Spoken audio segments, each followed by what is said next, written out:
안녕하십니까. 예, 농내장 TV 황영훈. 김미진입니다. 네, 오랜만에 인사드립니다. 네. 저희가 이제 작년에 개인별 맞춤 농내장 전략 시리즈라고 여러 개를 쭉 이어서 말씀드리면서 저희가 미처 댓글을 읽기는 했는데 읽긴 읽었잖아요. 그죠? 답을 다 드리지를 못해서 따로 자리를 한번 마련하면 좋을 것 같다 하는 생각을 하고 있었는데 여러 가지 일이 있어서 조금 늦었습니다. 죄송하고요. 어쨌든 오늘은 그동안 저희가 방송 드렸던 그 주제들에 대해서 시청자분들께서 달아주신 댓글을 읽어보는 시간을 가져보도록 하겠습니다. 네, 저희가 총 이제 1번부터 쭉 읽어볼 예정인데요. 처음에 이제 연소성 농내장에 대해서 말씀을 드렸었거든요. 그랬더니 이제 연소성에 대해서 아예 모르셨던 분들도 이제 처음 알게 되어서 전문 정보 감사하다고 해주셨고요. 그다음에 이제 많은 분들이 저희한테 격려와 응원의 댓글을 많이 달아주셨어요. 네. 방송 감사하다고 해주셔서 저희가 이제 봐주시는 이 구독자분들께도 감사를 드립니다. 네. 그래서 여기 보시면은 좀 이런 내용도 있었거든요. 연소성 농내장에 대한 정보가 많이 없어서 이제 아쉬웠는데 도움이 되었다라고 하시면서 이런 환자분들이 시력이 나쁜 경우가 많은데 뭐 예를 들면 고도근시, 뭐 수술 후 난시 등의 이런 시력 자체가 낮은 분들이 이제 많으신데 시력 유지를 위해서 할 수 있는 방법이 있으면 알려주세요라고 하셨습니다.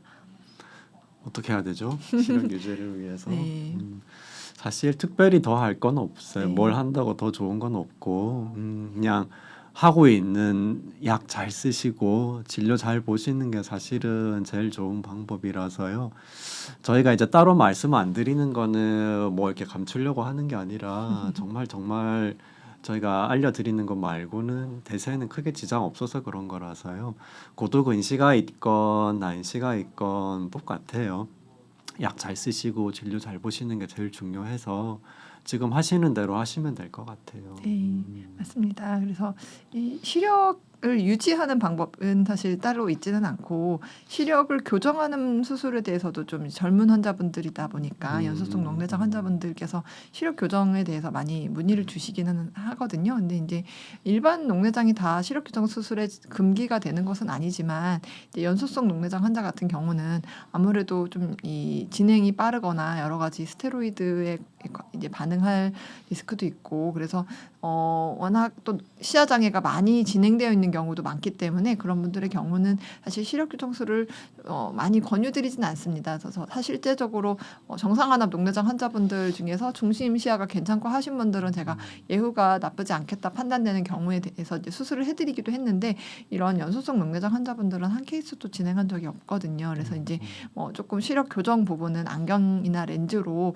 하셔야 될 것으로 생각이 됩니다. 네. 오, 밑에 글 되게 공감돼요. 네. 농내장 진단받고 바로 울었다는데 이게 저희 많이 보잖아요. 진료실에서 네. 농내장입니다 하면 나도 모르게 이렇게 뜨르르 맞아요. 나오잖아요. 네. 네. 이게 진짜 여쭤봤는데 암을 진단받았을 때랑 거의 비슷한 정도의 충격을 받으시고 심지어 암은 그래도 초기면 수술이라도 할 수 있는데 이거는 수술도 못하고 계속 약을 써야 된다는 것 자체가 심리적으로는 엄청난 부담이 된다고 하시더라고요. 네.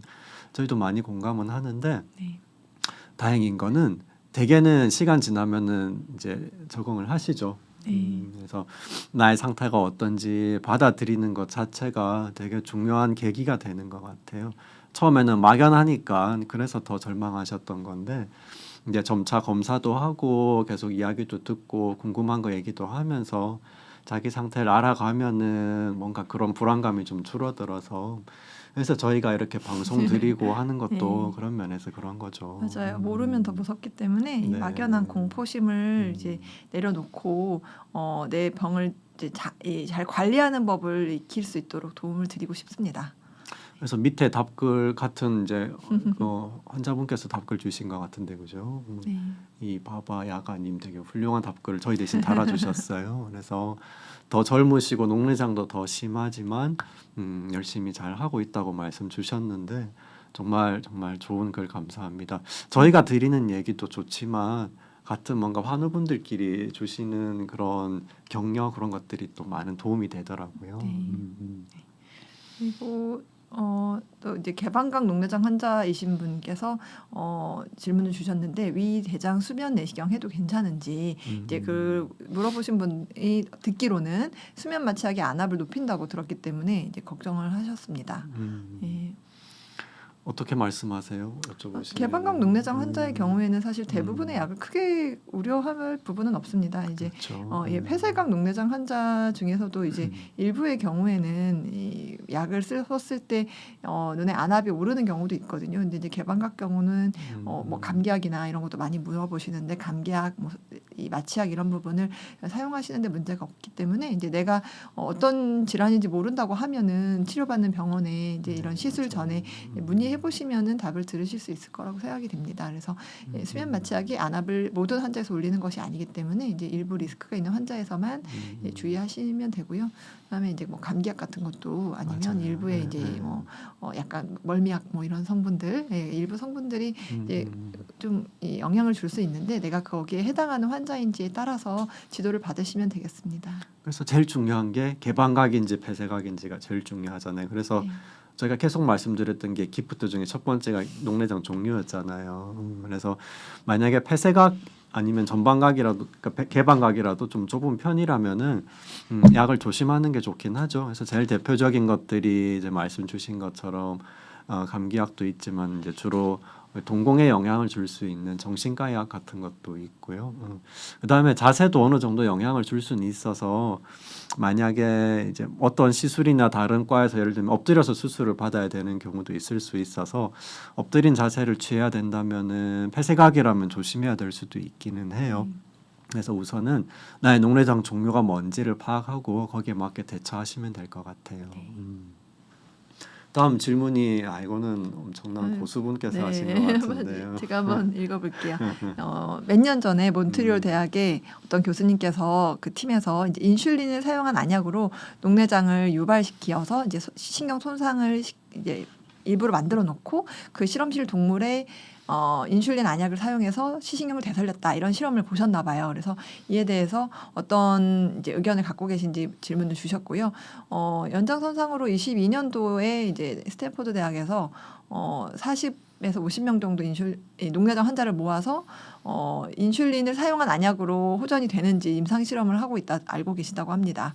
사실 이렇게 비슷한 거 되게 많고 이 인슐린 얘기도 나온 지 꽤 됐죠. 그래서 예전부터 얘기는 있었는데 저희가 말씀 안 드리는 거는 이렇게 자칫 말씀드렸다가는 희망 고문이 될 수도 있어서 저희는 계속 지켜보고 있는 중인데 아직은 여러분 새로운 게 나왔습니다. 말씀드릴 정도의 그런 건 아직은 없고 요거는 인슐린 자체가 우리 눈 속에 있는 시신경을 좀 보호해주는 효과가 있을 거라는 가정하에서 여러 가지 실험은 하고 있는데 대개는 그 첫 번째 단계가 세포 실험이죠. 세포 실험, 동물 실험에서 효과가 있더라도 실제로 사람한테 하면은 효과가 이제 기대치만큼 못 나오는 경우가 훨씬 많기 때문에요. 저희도 관심 있게 보고는 있는데 인슐린 말고도 다른 후보 물질들은 많거든요. 그래서 아직은 두고 봐야 되는 정도로 그냥 참고만 하는 정도고 혹시나 좋은 소식이 있으면 언제든지 저희가 제일 먼저 알려드리겠습니다. 네, 그리고 여기서도 뭐 몇 년 전에 어떤 특정 대학에서 환자를 대상으로 실험을 하고 있다 이런 단계이기 때문에 이거를 이제 저희가 실제 안약으로 임상에 적용하기까지는 시간이 많이 걸릴 수 있는 거죠. 네.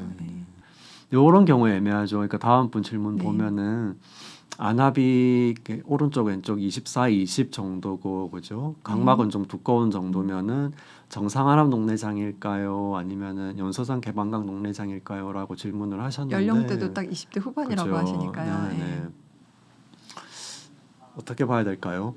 저도 이런 케이스는 좀 애매한 부분이 있다고 생각을 하거든요. 왜냐면 이제 진단 당시 시점이나 이게 이제 뭐 아주 뭐 3, 40대 이렇게 뒤에 발견하신 것도 아니고 알게 된 게 20대 후반이지만 이제 발병 자체는 좀 더 일찍일 수도 있는 거잖아요. 그러니까 진단 시점이 20대 후반이고 안압도 여기 보면은 연소성 개방각 녹내장 안압은 30 정도라고 하셨는데라고 하셨지만 24인 것도 사실 조금 높은 안압이기 때문에 이제 안압 변동에 따라서는 30 가까이 올랐었을 수도 있는 거고요. 그래서 진단 시점이나 치료 전 안압 자체가 조금 애매한 부분이 있기 때문에 내가 좀 더 그러니까 안전한 이 예후를 가지는 정상 안압에 가까운 녹내장인지 아니면 이 연소성 녹내장인지를 좀 더 확실하게 볼 수 있도록 자주 봐야 된다고 이제 생각을 하고 있습니다.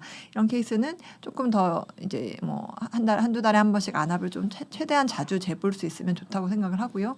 실제로 그렇게 봤는데 안압이 굉장히 약의 반응이 잘 나오면서 예후가 거의 진행이 없다라고 판단이 되면 이제 정상 안압 녹내장 쪽에 더 가깝다고 생각을 할 수 있기 때문에 처음에 딱 진단 시점에 둘 중에 나는 무엇이냐라고 보기에는 조금 이제 맞지 않는다고 생각을 합니다.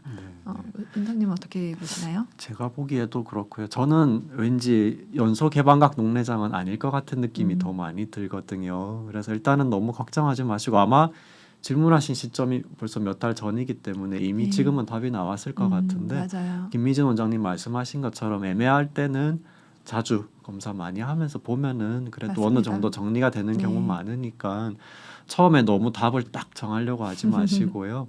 좀 두고 보는 것도 좋은 방법일 것 같아요. 그렇죠. 그래서 일단 진단 시점에 워낙 미세 손상이 있고 뭐 극초기다라고 들으셨기 때문에 그쵸. 예, 아마 이제 몇 달간 보면서 그 상태로 머물러 있는지 안압 추이나 이런 부분이 다 평가가 됐을 거라고 생각을 합니다.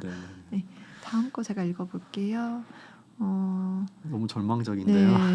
뭔가 마음이 많이 상하신 게 막 네. 우울한 상태에서 네. 쓰셨을 수는 있는데 이제 치료를 해도 실명할 네. 거라고 해서 기대를 하지 않겠다라는 댓글을 또 주신 네. 분도 계시거든요. 아 그런 생각도 네, 할 수 있죠. 맞아요. 네. 극히 불치병인 이 병을 뭐 치료해서 뭐 하느냐 네, 하고 주셨는데 그렇죠. 그럴 때도 있는 거고요. 네. 또 그렇게 지내다 보면은 또 생각이 바뀔 수도 있는 네. 거고 저희가 그럼에도 불구하고 이렇게 방송도 하고 약 쓰고 수술하고 이렇게 열심히 최대한 노력하는 거는 할 필요가 있으니까 가치가 있어서 하는 거라서요. 지금 그렇게 생각 드시더라도 나중에 얼마든지 생각 바뀔 수 있어서 계속 노력하시는 쪽으로 저희는 어떻게든 도움이 됐으면 하는 생각입니다. 네. 아이고 수술이 잘 됐다고 그죠? 15년 네. 됐는데 수술 잘 돼서 발병한 지 연소성으로 네. 진단받는 지 15년인데 그죠. 안압이 계속 13에서 15 이 정도면 이제 평균보다도 낮은 안압 수준으로 양이 잘 유지해 오신 거고요. 네. 이게 좀 죄송스러워요. 너무 무섭게 말한다고. 저도 그런 얘기 많이 들었거든요. 이게 저는 특히나 환자들이 너무 차분하게 얘기하니까 더 무서워요 그러시던데 이게 참 제가 그런 걸 잘 못해요. 그래서 그냥 있는 대로 말씀드리는데 하여튼 그렇다고 또 너무 좋게 얘기하는 것도 환자분한테 좋은 건 아닌 것 같아서 무책임할 수 있죠. 맞아요. 그래서 좀 무섭게 느껴지시더라도 그게 필요한 거구나 좀 이해를 해주시면 좋을 것 같고 어떻게 하면 좀 안 무섭게 얘기할 수 있을지를 좀 저희도 연구를 좀 해보겠습니다. 네. 그다음에 질문을 좀 보면은 감사 글이 많이 주셔서 그죠. 네. 저희도 되게 힘을 많이 얻고 그러네요. 있습니다. 개방각 폐쇄각 녹내장 방송에 대해서 이제 네. 보시고 댓글 주신 분들인데요. 맞아요. 네. 그러니까 모르는 게 약이다라는 얘기도 하셨는데 네. 맞는 말이에요. 사람 따라 달라서요. 저희도 진료실에서 모든 분들한테 이렇게 막 자세히 말씀드리지는 않잖아요. 그래서 좀 더 자세히 알기를 원하시는 분을 대상으로 한다는 전제하에서 하는 거라서 너무 막 다 알려고 하실 필요도 없으시고요. 너무 다 그냥 직접적으로 받아들이실 필요도 없을 것 같아요. 맞아요. 그 너무 알려고 하는 경우에서 이제 사실 뭐 MD 값 적어가시고 맞아요. 각종 수치를 계속 그날 이제 적어가시는 분들도 있는데 사실 어떤 경우는 저희 의사들도 그 값에 100% 신뢰하지 않는 경우도 많고 어떤 하나의 절대값을 가지고 치료 방침을 정하지도 않고 이제 더 종합해서 병의 진행 여부나 이런 이 조절 여부를 판단을 하는데 어떤 경우에는 어떤 한 수치에 이제 막 집착하신다든지 그런 경우도 꽤 있거든요. 그래서 네. 물론 이제 그렇게 관심 가지시는 것 자체가 관심이 없으신 것보다는 좋지만 또 그게 다가 아닌 경우도 많기 때문에 이제 적당한 수준에서 이 질환을 관리하는 것이 중요하다고 생각을 합니다. 네. 이게 참 어렵죠. 맞아요. 네. 나머지는 뭐 저희가 이제 격려해 주시는 거 아니면 소리가 좀 작습니다. 그래서 저희도 이렇게 반영하고 있고요. 그다음에 폐쇄각 중기 정도인데 레이저 수술 효과가 있을까요? 어떻게 생각하세요? 이 폐쇄각 녹내장 중기라고 하는 게 녹내장 자체랑 폐쇄각 자체가 이제 사실은 완전히 어떤 질환을 설명할 때 보는 내용이 다르거든요. 폐쇄각은 전반각의 이제 폐쇄 정도를 따지는 거고 폐쇄 여부를 따지는 거고 녹내장의 초기, 중기, 후기라는 거는 녹내장의 진행 정도를 이제 주로는 시야 검사 기준으로 따지는 거거든요. 그러니까 이제 폐쇄각 상태가 오래 지속이 되고 해결이 안 됐다 그러면 좀 더 녹내장에서 더 후기 쪽으로 갈 수가 있겠지만 이미 폐쇄각 치료를 다 해가지고 폐쇄각에 대한 어떤 어느 정도의 조절을 해놨는데도 신경이 이미 중기 상태인 경우라면은 추가적으로 레이저 수술을 하지 않아도 되는 경우도 있거든요. 오히려 안압이 높다 그러면 그 다음 단계에 넘어가야 되는 녹내장 수술 쪽으로 가야 되는 경우도 있고 그래서 이 폐쇄각 녹내장 중기 정도인데 레이저 수술이 필요하냐 아니냐는 어떤 성립이 되지 않는 좀 질문이라고 보고 있습니다. 그래서 이제 내 눈에서 이런 상태인데 레이저 치료가 효과가 있을지 없을지는 이제 내 눈을 진료 받으시는 그 주치 선생님께 여쭤봐야 되는 부분이고 저 말만 가지고는 있다 없다를 따질 수 없는 질문이거든요. 네, 원장님. 그래서 진료 보셨던 선생님이 특별히 권유 안 하셨으면 굳이 안 해도 되는 상황으로 보셔도 될 것 같아서요. 폐쇄각이라고 다 레이저 하는 건 아니니까 그때 눈 상태에 따라 결정하시면 될 것 같아요. 다음에 당뇨병이 있을 때 녹내장. 그러니까요. 이렇게 자세히 설명해줘서 좋다고 하는 분도 계시잖아요, 그죠? 그래서 저희는 자세하게 말씀을 드리는 거를 좀 더 선호하는 편이고요. 너무 무섭게는 받아들이지 않으셨으면 합니다. 그게 이제 사실 저도 이번에 이 채소 침습 녹내장 강의하는 걸 올렸거든요. 근데 이제 사실 저도 준비하면서 이거를 다 이해하실 분이 거의 없으실 수도 있다라는 생각을 하면서도 아까 뭐 이렇게 무슨 연구까지 찾아보시는 분들도 계신 거 보면 이제 그걸 또 이제 그런 내용을 어디선가는 듣고 싶으신 분들도 있으실 거라고 생각이 돼서 어느 부분 내용이 어렵다는 걸 알면서도 이제 제작을 하고 그렇거든요. 근데 사실 여기저기서 찾아볼 수 있는 그런 일반적인 가이드라인은 굉장히 뭐 손쉽게 볼 수가 있는데 이런 좀 상세한 내용을 원할 때에 대한 내용이 좀 적은 것 같다고는 생각을 하기 때문에 이제 좀 걸러서 보시면 될 것 같습니다. 맞아요.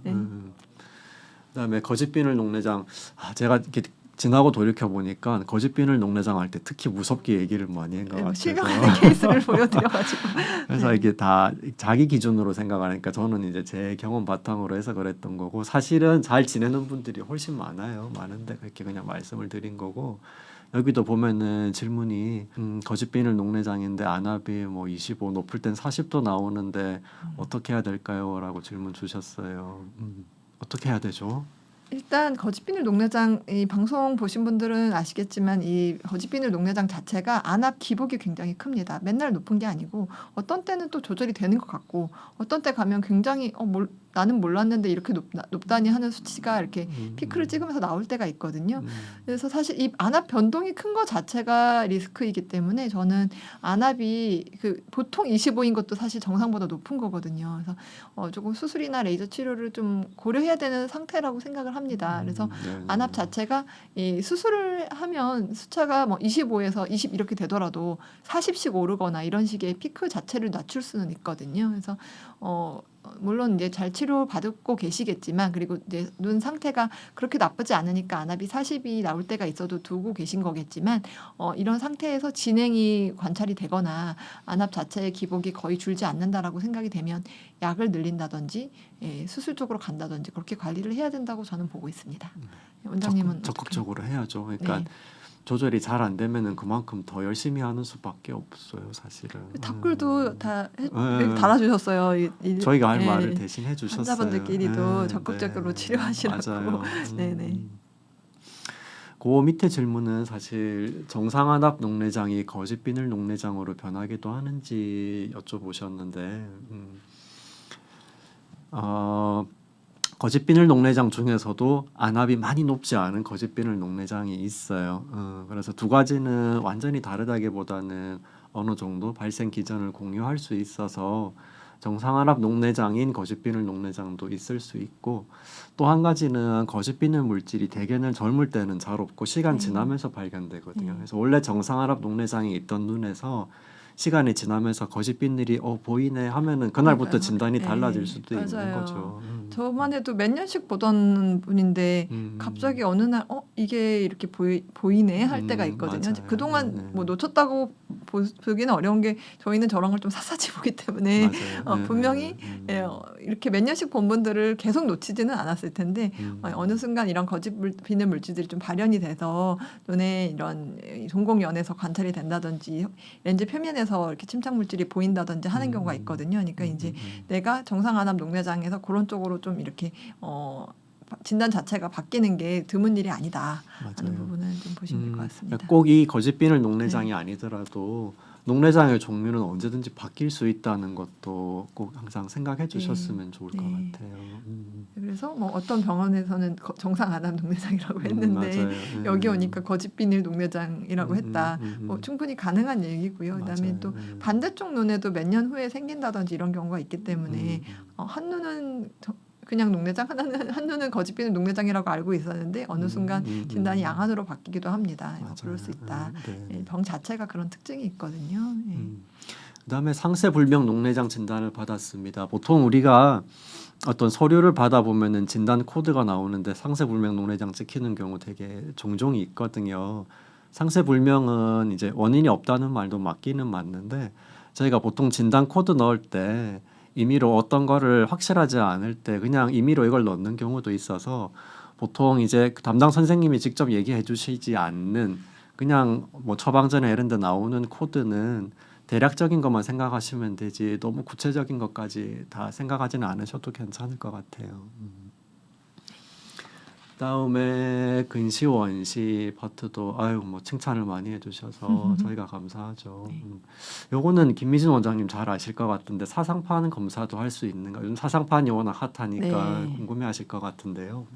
이제 사상판을 중심으로 찍으면 얼마든지 저희가 찍는 기계로 할 수 있습니다. 이제 시신경 단층 촬영 검사로 어느 부위를 중심으로 찍느냐에 따라서 같은 장비로 망막 검사도 할 수 있는 거고, 그다음에 이제 뭐 황반변성 진단도 그걸로 할 수 있는 거고, 사상판도 볼 수가 있거든요. 근데 이제 임상적으로 사상판 자체를 가지고 진단 자체가 달라진다든지 이렇지는 않기 때문에 특수한 경우에 사상판을 이제 확인하는 모드로 찍으면 볼 수 있습니다. 근데 이제 대부분은 결국 병을 진단할 때 있어서 사상판 말고 이 망막 신경 섬유층을 이제 결손이 있냐 없냐를 위주로 주로 보게 되기 때문에 이제 검사에서 일부 컷에서 이제 보는 정도로 보고 있고요.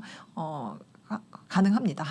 네. 가능은 한데 저희가 네. 굳이 말씀 안 드리는 게 사상판만 자세히 보려면은 검사가 좀 더 힘들어지고요. 모든 분들한테 다 자세히 볼 수 있는 게 아니고 그게 또 숫자로 나오는 게 아니다 보니까 저희가 감으로 봤을 때 모양은 느낌은 오는데 말씀드리기가 쉽지는 않아요. 그래서 저희가 알 수는 있지만 루틴으로 다 하는 경우는 이제 다 하지는 않는다 정도로 이해해 주시면 되겠습니다. 그래서 실제로 이런 걸 주로 보는 그러니까 교수님들 진료에서도 사상판이 안압이 높았을 때 조금 뒤로 밀려 있다가 뭐 좀 다시 복원이 됐다 뭐 이런 식의 내용이 나오는 거거든요. 그러니까 이제 치료 방침을 결정한다기보다는 치료 경과를 본다든지 이런 부분에서도 좀 보는 부분이기 때문에 사실 녹내장의 임상에서는 굉장히 뭐 직접적인 내용은 또 아닐 수 있습니다. 네. 예. 다음에 녹내장 의증인데 아이라인 문신 해도 되나요? 전 문신은 잘 모르겠는데. 이게 이제 녹내장 의증 자체인 것은 이제 녹내장 환자는 아닌 거죠. 근데 이제 이 아이라인 문신이라는 게 주로 내 속눈썹 있는 근처에 색소를 주입하는 이제 그런 타투인 거거든요. 그래서 속눈썹 근처에 사실은 눈물을 보호하는 기름들이 쭉 분포 있기 때문에 아무래도 좀 건조한 게 좀 심해질 수 있어요. 그래서 눈 건강에 안 좋은 영향이 있을까요? 하면은 있을 수 있다는 맞는데 녹내장 환자이거나 녹내장 의증이거나 해서 꼭 못하는 건 아닙니다. 이제 미용적인 부분에서는 어쨌든 또 이제 바라는 부분이 있는 거기 때문에 하시는 거잖아요. 그래서 건조증에 좀 안 좋을 수 있다. 특히 하시는 분들은 보통 이제 젊은 분들이 하실 경우에 워낙 눈물량도 좀 많은 연령이고 그때는 또 괜찮다가 어느 순간 뭐 중년 이후로 호르몬이 바뀌고 눈물 양이 좀 줄고 하게 되면은 그제서야 건조가 불편하다 하시는 분들도 있거든요. 그러니까 이제 이미 하신 건 어쩔 수 없지만 그런 부분이 있을 수 있기 때문에 사실 조금 저 같은 경우는 안 하고 있습니다. 저도 이제 좀 기차 게으름 때문에 뭔가 좀 해볼까 하다가도 나중에 좀 눈 건조에 안 좋을 것이 좀 의식이 돼서 좀 못하는 부분도 있거든요. 그래서 네. 이거는 좀 별개의 부분이죠. 예, 미용적인 부분도 또 어떻게 고려를 해야 되니까요. 네, 하여튼 그렇습니다. 농내장이랑 네. 직접 관련은 네, 근데 없는 이제 거죠. 그죠? 건조에는 안 좋을 수 있으니까 네, 내가 네. 녹내장 약을 많이 쓴다든지 녹내장 때문에 이제 눈 표면에 여러 가지 안구 표면 질환을 좀 경험하고 있다 하시는 분들한테는 좀 안 하시는 게 좋다고 생각을 합니다. 네, 네. 다음에 초기와 말기 녹내장, 치아 임플란트 해도 될까요? 그 꼭 녹내장 아니더라도 이제 이렇게 눈이랑 치아랑 이렇게 가깝게 있다 보니까 혹시 치과 치료 받아도 괜찮은지 여쭤보시는 경우 종종 있는데요. 괜찮을까요? 치과 치료 받아도 괜찮을까요? 일단 치과에서 이 마취하시는 부분 때문에 또 문의를 주시는 것 같고요. 근데 이제 안 된다고 볼 만한 근거도 없거니와 치아 건강도 중요하니까. 맞아요. 네. 중요합니다. 네, 그럼 이제 임플란트를 안 하면 식사나 이런 부분이 번거로우실 거고, 그래서 그렇게까지 우려 안 하셔도 된다고 말씀을 드립니다. 네. 필요한 치료는 하셔야죠. 맞아요. 그냥 이렇게 막연하게 네. 봤을 때 눈이랑 치아랑 가까울 것 같아도요. 실제로는 이렇게 영향이 없어서 그냥 편하게 다 치료 받으셔도 네. 됩니다. 다음에 그러니까는 자꾸 녹내장 하면은 그 소리 없는 실명, 뭐 시력 도둑 이런 얘기를 많이 해서 겁부터 날 수밖에 없는 상황이죠. 이 녹내장 진행 평가에 대해서도 좀 답을 많이 주셨는데, 네네네. 그때 이 원장님께서 그래프로 이제 안압을 네네. 표시한 거를 보여주셨는데, 네. 그거 굉장히 인상 깊어서 그렇게 나도 그려서 보는 법을 배웠다라고 하신 분도 계십니다. 숫자만 적어놓으면 사실은 숫자를 보고 흐름을 좀 모르는 경우도 있잖아요. 그래서 이 그래프로 평가하는 것이 굉장히 인상 깊었다 하셨네요. 네. 근데 사실 그렇게까지 안 하셨어요. 아니 저는 그냥 큰 그림 보여드리려고 한 건데 그렇게 하셔서 그러니까 큰 그림을 보기 좋으면 네. 그렇게 하셔도 네. 되는데 꼭 그래프 그려야 된다는 건 네, 아니고요. 그래도 네, 이제 네. 그런 내용을 몰랐으니까 이제 알게 돼서 네, 따라 하시는 분들이 좀 생기신 것 같습니다. 네. 그다음 질문 많이 하시는 거죠. 그러면은 결국 녹내장 관리를 했을 때 결국은 잘 유지되는 경우가 많을까요? 아니면 그래도 나빠지는 경우가 많을까요? 질문 주셨는데요. 경험해 보니까 어떤 것 같으세요? 확률로 따지면은 비율로 따지면은 잘 유지되는 분들이 훨씬 저는 많습니다. 맞아요. 일단은 이 병 자체가 물론 내가 그 중에 어느 쪽에 속하느냐는 대략적으로 저희가 예후를 점쳐볼 수는 있지만 실제적으로는 그걸 확인하는 과정이거든요. 이제 내가 몇 년 동안 얼마나 잘 유지가 되더라 아니더라를 따지게 되는데 많은 분들이 좋습니다. 잘 유지가 됩니다 하고 다니실 거고요. 이제 그 중에서 일부 환자가 안압이 어떻게 해도 잘 안 떨어지거나 아니면 이제 안압이 어느 정도 조절이 됐는데도 여러 가지 혈류 문제나 이런 다른 질환에 아니면 2차적인 녹내장인 경우는 1차 질환에 의해서 이제 나빠지는 분들도 섞여 있거든요. 근데 이제 정말 심플한 녹내장 중 특히 우리 한국인에서 가장 흔한 정상안압 녹내장 환자 같은 경우는 대부분 빨리 진단해서 잘 끌고 가면은 시력을 유지할 수 있는 환자분들이 훨씬 많습니다. 맞아요. 그래서 제가 항상 말씀드리는 건데 실명되는 거는 세 가지라고 종류 자체가 아주 잘 나빠지는 종류거나 아니면 너무 늦게 발견하거나 아니면은 제대로 관리를 안 하거나 셋 중에 하나 이상 해당되지만 않으면 대부분 괜찮아요. 근데 대부분이 해당이 안 되시거든요. 그래서 너무 걱정 안 하셔도 되고요. 안압을 바람으로 쏘는 것보다 접촉식이 더 정확한가요? 사실 이거는 장비 자체의 문제라기보다는 어떻게 하느냐가 더 중요한 것 같아요. 논문 찾아보면은 대부분은 크게 차이 없다는 논문들이 더 많기는 한데 바람으로 쏘는 거는 이제 할 때마다 조금 재는 사람이 다를 수도 있고 컨디션이 다를 수도 있고 각도나 눈을 감거나 그런 영향을 받을 수 있는데 반해서 접촉식도 여러 가지가 있겠지만 이제 우리가 얘기하는 보통 골드만 안압계라는 거는 그래도 진료실에서 담당 선생님이 직접 재니까 다른 뭔가 교란 요인들이 좀 더 적지 않을까 해서 재는 사람 입장에서는 내가 직접 재는 게 제일 네, 그래도 신뢰가 신뢰가 가니까 되죠. 그런 면을 생각하는 거지 바람으로 쏘는 것도 아주 막 더 정확하지 않다고 보기는 어려워서요. 다 좋은 검사입니다. 이제 근데 다만 바람으로 쏘는 검사는 아무래도 좀 이 건강검진센터나 이 안과의 다른 이제 녹내장 질환이 아닌 분들이 주로 이제 더 많이 이제 시행을 하거든요. 그거는 이제 어떻게 보면은 진단 자체나 이 안압의 스크리닝 저희가 이제 네. 이 사람이 안압이 높으냐 아니냐를 좀 걸러내는 정도에서 수치를 좀 주로 보는 장비로 쓰고 있고요. 그다음에 이제 어떤 경우는 실제로 그렇게 재면 높은데 접촉식으로 재면 높지 않은 경우도 많거든요. 이제 바람이 나올 때 좀 감는다든지 맞아요. 그럴 때 네. 저희가 벌리면서 재야 되기 때문에 눌리기도 하고요. 근데 이제 접촉식 같은 경우는 미리 마취약이나 아니면 이제 특별히 통증이 없고 굉장히 작은 프로브 같은 게 나와서 재는 경우에는 누르지 않고 잴 수 있기 때문에 좀 더 정확하게 재지는 케이스가 있다로 보시면 또 될 것 같습니다. 그래서 네, 이제 네. 그런 거를 각각의 치료시 전에 뭐 안압 바람으로 잰 안압을 찍고 온 경우에는 이게 어떤지 평가를 하기가 어려운 경우도 많기 때문에 조금 특히 녹내장 환자라면 안압이 워낙 중요하니까 네. 저희가 이제 직접 일일이 다시 한번 확인을 하는 거죠. 네, 네. 그렇습니다. 다이어트 한약을 먹으면 안압이 높아진다는 의견을 들었다고 하시는데요. 녹내장 환자는 다이어트 한약을 먹으면 안 되나요, 원장님? 근데 한약 네. 자체가 항상 하는 얘기인데 네. 한약이 뭔지 모르겠어요. 안에 뭐가 들었는지 모르겠어요. 그죠? 아니 알아보세요 하면 풀뿌리 이름 같은 거 알려주시니까 아니 무슨 들어도 탕이라고 모르겠어요. 하면은 네. 이렇게 물론 저희가 이렇게 생각이 너무 달라서요. 생각의 네. 체계가 달라서 우리가 이제 의학에서 얘기하는 성분은 무슨 화학 성분을 얘기하는 건데 무슨 탕이라고 하는 거는 저희가 이제 알 수가 없어서 말씀을 드리기 힘든데 어쨌든 어떤 탕이건 뭐 무슨 의학 성분이건 간에 안압이 올라갈 수 있는 성분이 있는 거는 맞기 때문에 조심해야 되는 건 맞고요.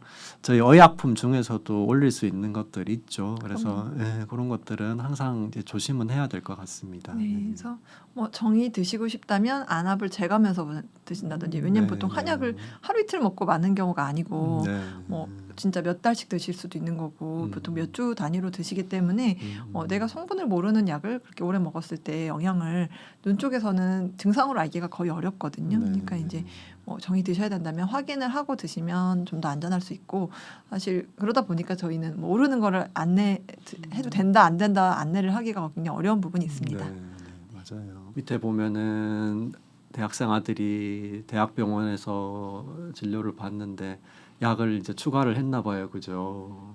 근데 설명을 못 들어서 답답해요. 저도 네. 대학에 이제 교수로 있어 봤는데 네. 정말 요거는 참 죄송스러운 부분이 네. 있는데요. 혹시나 대학병원에서 자세히 설명을 듣기 좀 힘드시면 그냥 저희 병원에 오시면 되잖아요, 그렇죠. 그죠? 네. 되게 많이 들어오세요. 그래서 저희도 물론 시간을 뭐 이렇게 원하시는 만큼 충분히 못 드릴 수는 있지만 그래도 좀 더 들어드리고 같이 검사 결과 보고 할 수 있는 여유가 좀 더 있으니까 그럴 때는 이제 직접 찾아와 주시면은 제일 좋을 것 같아요. 맞아요. 그리고 또 이제 워낙 대학병원 자체가 바쁘기도 하거니와 이제 설명을 어떤 식으로 하느냐도 또 선생님들마다 같은 병을 설명하는 내용이 좀 더 다를 수도 있거든요. 그리고 이 어떤 경우는 내가 여기서 다니는데 이런 데 가서 나 여기 볼 건데 여기 물어봐도 되나 이렇게 그런 걸 좀 조심스러워하시는 분도 있어요. 맞아요. 다시 그 대학병원 갈 건데 여기 와서 이런 것만 물어봐도 되는지를 걱정하시는데 사실 그런 부분에 대해서는 당연히 주치의가 있고 주치의가 아닌 의사한테도 의견을 물을 수 있는 거라고 보기 때문에 그런 부분에 대해서 그렇게 이거 너무 실례인가 이렇게 생각하실 부분은 없을 것 같습니다. 맞아요. 대학병원에 네. 가서도 내가 여기서 이런 검사를 했더니 이렇더라 해도 또 똑같이 받아들이기에 병에 대해서 좀 더 알아보고 오셨구나 이렇게 생각을 하지 나를 못 믿어서 맞아요. 다른 병원에 가가지고 설명을 듣고 왔거나 이렇게 생각을 안 하시거든요.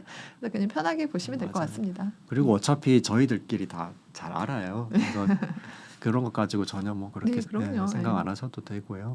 그다음에 밑에 글은 아주 좋은 글 저희가 감사해야 될 글인데요.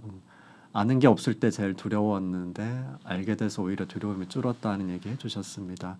저희가 이렇게 방송 드리는 이유 중에 큰 이유 중에 하나죠. 네, 보람 있네요. 네, 그럼요. 감사합니다. 네. 네. 그다음에 자율신경이랑 관련돼서 이제 신경차단술, 뭐 교감신경 관련 약 이런 것들 얘기들 하시는데 사실 그런 것들이 눈으로 가는 혈류에도 영향을 줄 수는 있는데요. 하면 당연히 좋긴 한데 그게 막 결정적이지는 않아서 조절할 수 있으면은 하시고 참고는 하시되 그냥 안과에서 하던 원래 치료는 그대로 그냥 이어서 하시면 되겠습니다. 아, 머리에 M자 가시면서 모발 이식을 하려고 하신다고요. 아, 저도 매우 공감되는데요. 저도 머리가 그렇게 많지는 공감 안 하셔도 않아서요. 될 것 같은데요. 부분 마취를 하고 수술하는데 아예 괜찮죠. 부분 마취하는 건 전혀 상관없고요. 심지어 전신 마취해도 뭐 상관은 없어서요. 저기 스테로이드 주사제가 들어가는 거 마취하는 거 그런 거는 사실 대개는 이제 눈 말고 다른 부위에 국소 주사로 하는 거는 크게 문제가 없어서요. 편하게 받으시고요. 대부분 또 그리고 일회성이거나 맞아요. 뭐, 단발적으로 하는 거지 몇 달 내내 주사를 맞는 것도 아니고 괜찮습니다. 맞아요. 혹시나 스테로이드 맞고 또 안압이 오르더라도 대개는 그렇게 막 심각하게 오르거나 계속 오르지 않는 경우가 더 많기 때문에요. 저는 적극적으로 권유드립니다. 그럼요. 관리 확인하면서 받으세요. 하면 되죠. 만약 걱정되시면. 네, 맞아요. 자, 그다음에 이제 논문의 내용들, 유산소 운동, 비타민 B3, 최신 치료 방법, 생활 습관, 그다음에 수술 후에 주의할 점들, 비타민 B3 고용량 용법 저희가 사실 열심히 하고 있는 거죠. 네. 특히 우리 최재원 원장님이 운동 정리한 전도사 클립도 하시잖아요. 있어요. 아, 예, 맞아요. 비타민 B3나 운동 부분은 이미 거의 한 2-30분씩 내용을 다룬 적이 있기 때문에 맞아요. 저희 동네장 TV에서 이제 해당 사항을 보시면 훨씬 도움이 되실 겁니다. 또 이제 말씀하시는 스타일이나 또 시기에 따라 또 받아들이는 게 다를 수 있어서 저희도 시간 나면은 또 이어서 또 계속 반복해서 네네. 조금 다른 방법으로 네. 말씀 계속 전해드리겠습니다. 마지막 질문인데요. 약을 쓰면 눈이 시렵습니다. 어떻게 해야 되죠? 일단 그 약에 의한 건지 아니면 내 눈의 각막 상태가 워낙 나빠서 어떤 약을 써도 좀 편하지 않을 상태인지를 좀 보고 결정을 해야 되고요. 네. 어떤 약은 약 자체가 좀 따가운 약이 있습니다. 뭐 약간 산성 제형이어서 들어갈 때 자극감이 느껴지는 그런 특성의 약도 있기 때문에 이제 뭐 다 안 좋다, 다 괜찮다 이렇게 말하기는 어렵고요. 어떤 경우에는 좀 교체를 해볼 수도 있는 거죠. 이제 그 약만 있는 것이 아니고 좀 편한 약을 찾아보는 절차도 있을 수 있습니다. 그래서 요거는 이제 주치 선생님하고 상의하시면 될 것 같고요. 대부분은 이제 눈이 각막이 굉장히 건조할 때는 뭐 눈물약만 넣어도 따갑거든요. 그러니까 이제 건조 상태를 좀 관리해 보시고 그래도 호전이 없다 그러면 좀 상의하시는 게 좋고요. 저는 눈이 시려운 것도 둘째치고 이제 약을 넣었을 때 시리면서 막 따가우면서 눈물이 쏟아지고 그런 경우도 있거든요. 그러면 이제 약을 저만했는데 약의 농도가 원하는 농도가 아니고 좀 희석이 돼버릴 수가 있는 경우에는 힘들게 약을 넣었는데 원하는 효과가 충분히 안 나올 수 있기 때문에 그런 경우는 또 약 교체를 좀 고려하는 부분도 필요할 것 같습니다. 네. 그래서 약을 바꾸는 거에 대해서 너무 부담스럽게 생각 안 하셔도 되세요. 우리 막 로션도 이것저것 써보는 것처럼 그냥 써봐도 돼서요. 이렇게 해보시고 경험해보고 충분히 결정하셔도 될 것 같아요. 그래서 오늘은 이제 그동안 저희가 말씀드렸던 개인별 맞춤 녹내장 전략 시리즈 댓글을 쭉 읽어봤는데 어떻게 질문보다 저희 격려를 더 많이 받은 것 같아요. 네, 댓글 그죠? 보니까 보람 있네요. 네. 그래서 앞으로도 좋은 주제로 계속 찾아뵐 수 있도록 꾸준히 노력하겠습니다. 네. 오늘 방송은 여기까지 하겠습니다. 시청해 주셔서 감사합니다. 감사합니다. 네.